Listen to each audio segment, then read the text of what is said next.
Moving is one of the biggest decisions that you'll ever make for you and your family. So I'm going to tell you about 5 different neighborhoods that I think that you should check out while visiting Westerville.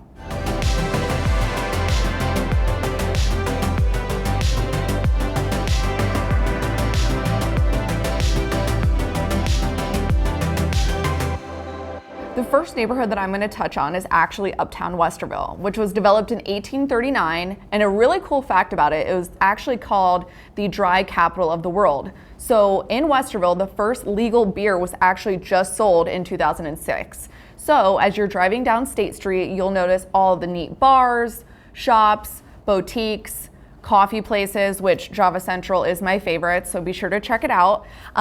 You'll realize how close proximity it is from your home. The homes in Uptown Westerville were built over 100 years ago, so there is a ton of charm in these homes. Obviously, the beautiful woodwork and craftsmanship is noticeable as soon as you walk in many of the doors.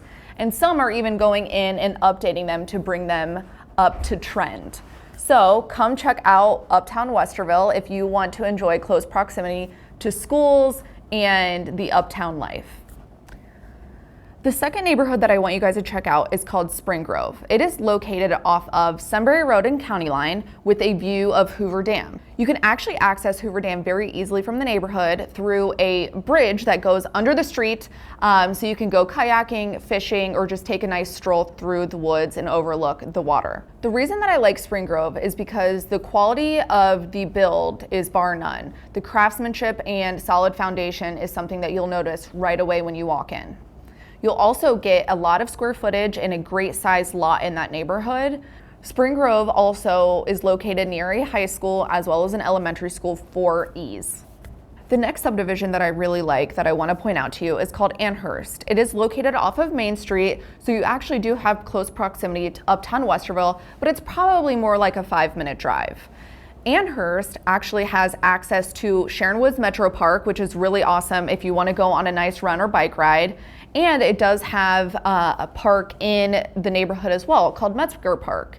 They have tennis courts, they have a playground, and they have soccer fields. So if you want to go enjoy that, you easily can with close distance inside the neighborhood. The homes at Annehurst were built between the 60s and the 70s, and the price range runs about high 280s to most recently the 450 range. What you can get in Annehurst is actually a house with great square footage.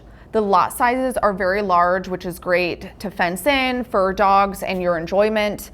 So be sure to add Annehurst subdivision to your route when touring Westerville. The next neighborhood that I want to mention is called Sherbrook, and the reason I want to point this neighborhood out is because it's actually of a newer build. So they're not brand new, but they were built in the late 90s and early 2000s, located very closely to Central High School as well as Alcott Elementary. The Sherbrook price point runs about the high 300s to now most recently the low 500s. You do also have easy access to Maxtown, where you can go to Kroger, Meijer, Giant Eagle, and do all your everyday shopping as well as enjoy dinner. Some of the builders that built in that neighborhood would be Dominion, Trinity, and MI. So if any of those ring a bell, that is who built that subdivision. It's a great place for your second home and for you to grow your family. The high-end neighborhood that I want to touch on is called Medallion Estates, located within Medallion Golf Course. The homes in Medallion range from the high 500s to over $1 million. So whatever your dream is, Medallion may have that. Medallion Golf Course holds 27 holes, and you can actually choose to become a member of the golf club. You could access tennis, the pool, the clubhouse, or obviously the golf course. The reason I mention Medallion is because when you're driving down the street, you'll notice that everything looks different from one another versus a very new build subdivision where everything is about the same and the same color. So you will not get that feel in Medallion. You'll find brick homes, stucco homes, stone homes, vinyl, siding. All the front elevations are going to be significantly different from one another, which is really neat. So when coming to Westerville and you're looking for a higher end build, be sure to check out Medallion Estates. The reason I love Westerville so much is that I personally grew up there. So if you're ever walking around Uptown and you want to grab a coffee, you most likely find me at Java Central. So be sure to check out Westerville and then follow us for more information in regards to Columbus.